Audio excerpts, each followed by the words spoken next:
Welcome back to my channel. If you don't know me, my name is Celeste. Welcome. If you would like to join this family, I would love for you to press that subscribe button.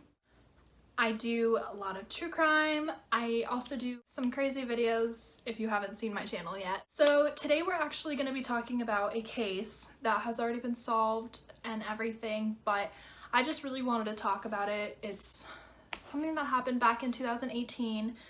It's still pretty popular. It's extremely sad, but it's the case of the Watts family. I'm sure you guys have all heard this case. It's been pretty popular. It happened here in the US, actually in Colorado. It's with Chris Watts and Shanann Watts and their two kids. Chris and Shanann met on Facebook, and after meeting on Facebook, they went on a few dates. Everything was really good between them, and they ended up getting married 2 years later. They were originally from North Carolina, and they moved to Colorado in this beautiful 5-bedroom house. Chris's family actually, I want to say, moved out there too because they were pretty close. So after moving into this house and everything, they ended up having a little girl named Bella. And then they also had another little girl named Celeste, but also went by Cece. And at the time, they were 4 years old and 3 years old, and Shanann in 2018 got pregnant with her third child. Before getting pregnant, she actually talked to Chris about having another baby, and he was for it. At the time, Chris was working for like this oil company, and Shanann was working from home. She was doing like social media stuff, and Shanann was very focused on her social media and like going on Facebook Live and sharing her life through Facebook. And as everyone else saw her life through Facebook, it just seems perfect. She has this beautiful house, this great marriage, and 2 beautiful kids and another one on the way. Her life seemed very perfect and ideal.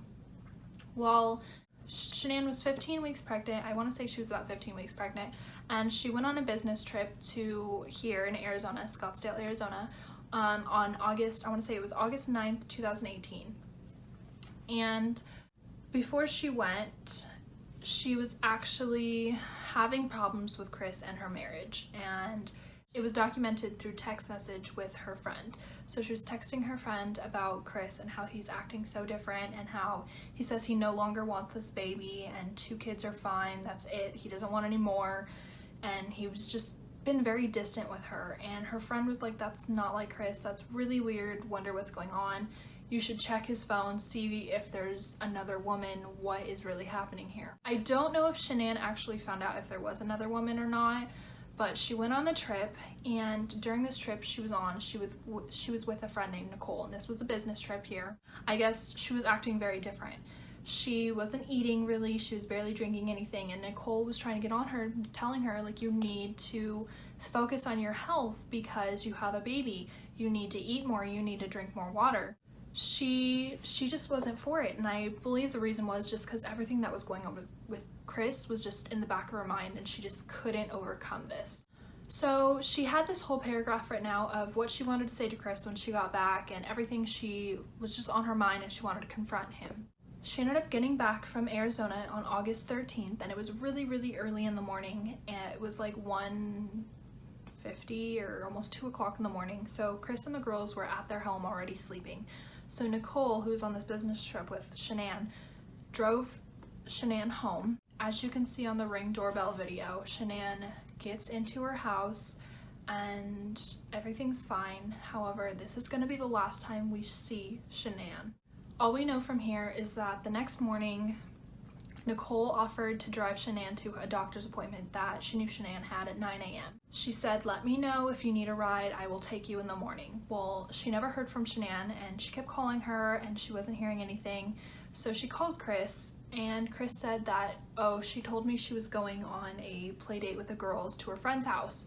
So maybe she forgot her phone or something. Nicole was really worried.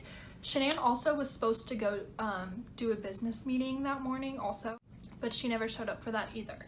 So around 2 o'clock in the afternoon, Nicole goes to Shanann's house, and she had a boy with her. I want to say it was either her like older son, or I really don't know who this guy was, but he was with Nicole, and she also had like her daughter or whatever.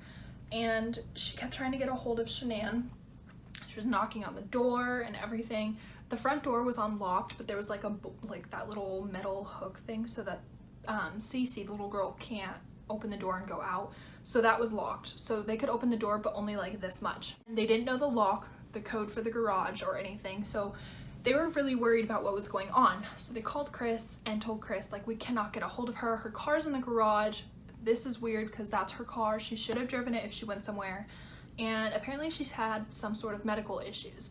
So they called the cops came, but they called, what was weird is that they called Chris, and Chris said that he'll be home in about 45 minutes because it's a long way home, like drive. So they wait 45 minutes, Chris doesn't show up, and they call him again. Still, he says, oh, 45 minutes. Well, why has it been 45 minutes and it's still another 45 minutes? That doesn't make sense. So there's something weird going on there. The cops are trying to figure out what's going on. They can't just barge into their house because they need to have access to go in. So the cops finally call Chris, and Chris is like, I'm 5 minutes out. He's like, okay, well, we'll go in as soon as you get here. Well, the neighbor right next door ends up coming out, and he's like, no, I haven't seen Shanann all morning or the girls. I do have a camera though that faces their house. So let me check to see if I see anything from them. Well, he says there's nothing. All he sees is Nicole dropping Shanann off early in the morning, and he still hasn't seen the video from that day yet, which is August 13th. He still hasn't seen the video yet. So Chris finally pulls up in his truck. He gets out really quick, goes to the passenger side, grabs something, and runs over, introduces himself to the cop, goes to the garage, like opens it, opens up Shanann's car door, does something in there, and then goes in the house. Nobody follows him because they can't just walk into his house without being like told to come in. It takes him a few minutes to finally come to the front door and let people in, which is weird. Like, I don't know what's going on there. Maybe he's looking around, which I don't know why he would be, because when you get more information, you'll know why. They finally go in the house, and the cop asks, like, can I look around? So he's like, yeah, go ahead. So they look around. They don't find any evidence of Shanann or the girls being there. And they do find Shanann's wedding ring, her purse, her phone, and a few other things that make them aware that Shanann has not left. Why would she leave without these things? That's weird. Chris does mention that the girls' blankies are gone, which the girls cannot leave without their blankies, so he says that they're missing. Eventually, Nicole actually called Chris's mom just to try and get more information to see if they had heard from Shanann at all or anything, which they didn't, because Shanann and Chris's family don't get along. I'm not sure why, but they are not on the good terms. However, when Nicole does talk to Chris's mom, she finds out that Chris told Nicole that she was going to be going to a friend's house for a play date, but he told his mom something completely different. Well, Nicole confronts Chris, like, why are you telling me that she was going to go to a friend's house with the girls for a play date? And why are you telling your mom something else? He was like, well, that's what Shanann told me when I was going to work at 5 in the morning, which he says was the last time he saw Shanann. A little bit more time goes on. The cops end up going to this neighbor's house who has that camera, and they were like, hey, we want to check the camera to see what happened so far since this day. Like, see if there is any evidence of Shanann and the girls leaving, or what actually happened. So they go to the neighbor's house, and Chris is with them, and Nicole, and this guy, and the cops, and the neighbor puts up on his big TV the camera, and he's like, yeah, there's nothing. All you see is Chris pulling his truck in backwards at like 5 in the morning. And Chris is sitting there on his phone, which he's been doing the whole time since he's been looking for his wife and the girls. He's literally just been on his phone, which is really odd. Like, wouldn't you be concerned if your wife and kids are missing, your pregnant wife? Like, why are you just sitting on your phone? The neighbor puts on the camera, and Chris's explanation is, yeah, no, I just pull my truck in like that so I can get all my tools for my job into the truck, because I don't want them just sitting in my car because they've been stolen before, which has been noticed he never has done before. He's never pulled his truck in like that before. That's a little weird. And as they're watching it, Chris gets really nervous. You can tell something is odd. He's unsettled. He's very uneasy. He can't even watch the TV. I'll have you guys watch this clip. Nothing on there. You just have to My back camera. the truck up to the Lay down.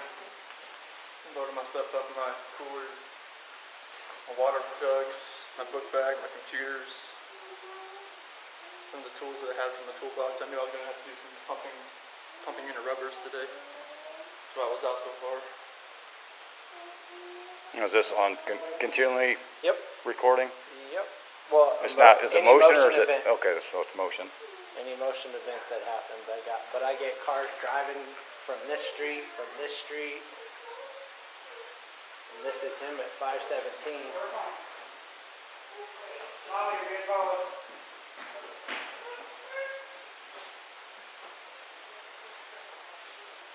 usually park out there on the side. I just want to get everything back in.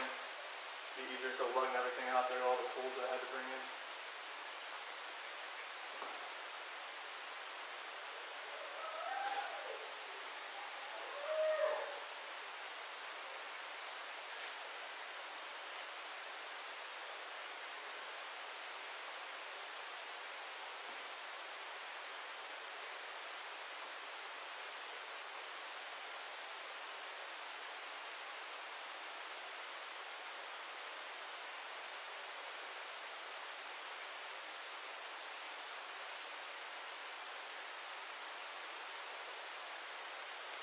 As you can see, there's something really off about Chris. He is not okay. He can't even watch the TV without freaking out, and you can even tell in his voice he's just really nervous. Something is wrong. They have other officers come check the house and everything. That is when they declare that Shanann and the girls are missing. So the media is alerted about the missing Shanann and her 2 kids, and it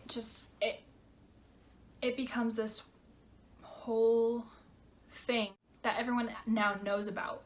So it turned into this huge thing. Shanann still hasn't been heard from or anything.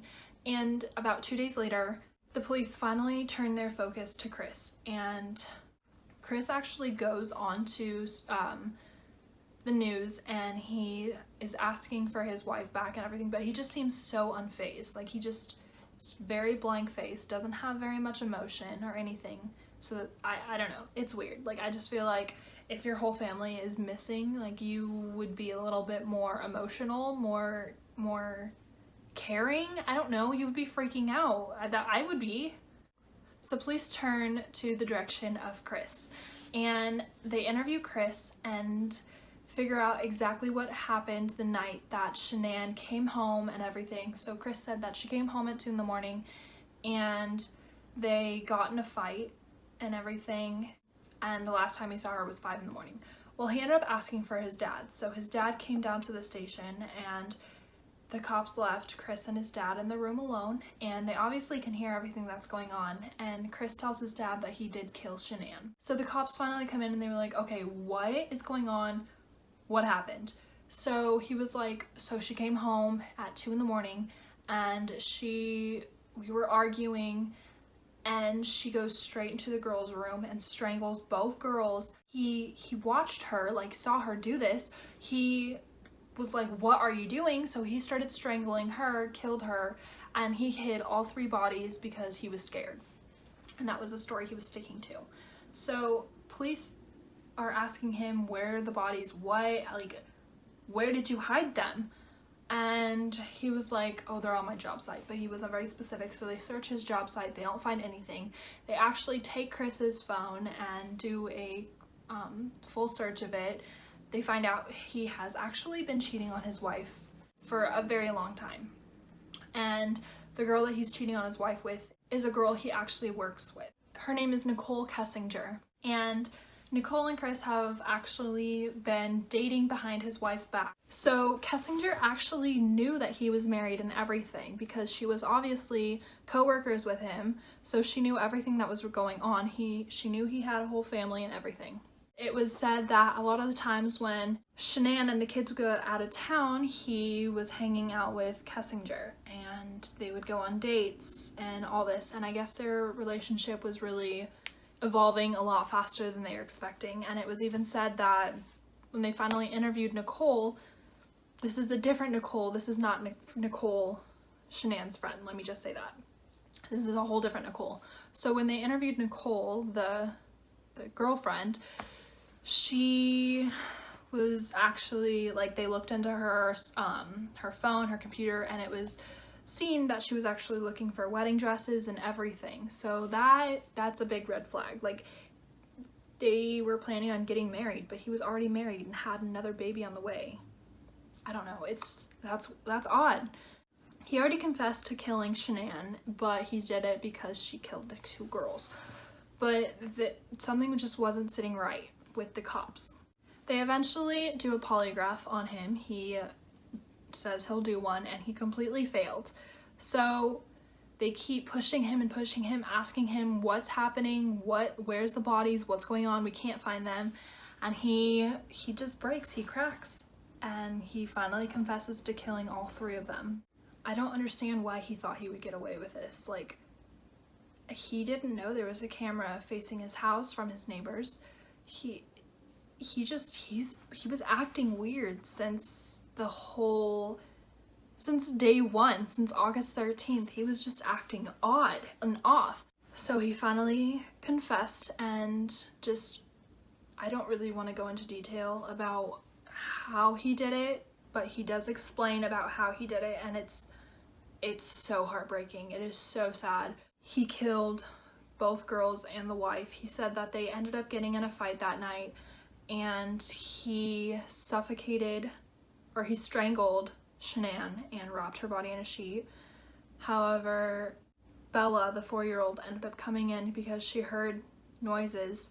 So she went to their room and saw what her dad was doing, and she was like, "What's wrong with mommy?" And he said, "She's sick. She's not okay." And he wrapped her in their bed sheet and put her in the back of the car and wrapped her head and feet in plastic bags. Bella started crying, so he grabbed Bella, and Cece ended up waking up, so he put them in the car and drove them to his work site, and that's where he dug a grave for Shanann, and Bella was crying. I don't really want to go into detail about what happened with the girls, but he stuffed them into containers after he had already killed them. It's so sad. I don't understand how you can do that to your own children. Like, this man is messed up in the head. He has the rest of his life spent in prison, but I don't think that's enough. With what he did, that's definitely not enough. My heart goes out to the entire family, and I don't even know what to say right now. Like, it's honestly such a sad case, and like, just the details are just a little much. So if you guys want to do a little bit of research yourself to know exactly what happened, go ahead, but just know it's extremely sad, and my heart goes out to the rest of the family. Thank you guys so much for watching this whole video, and I know this case has been covered a lot, but I kind of wanted to put it out there a little bit more, just to know exactly what happened and a little bit more background into it.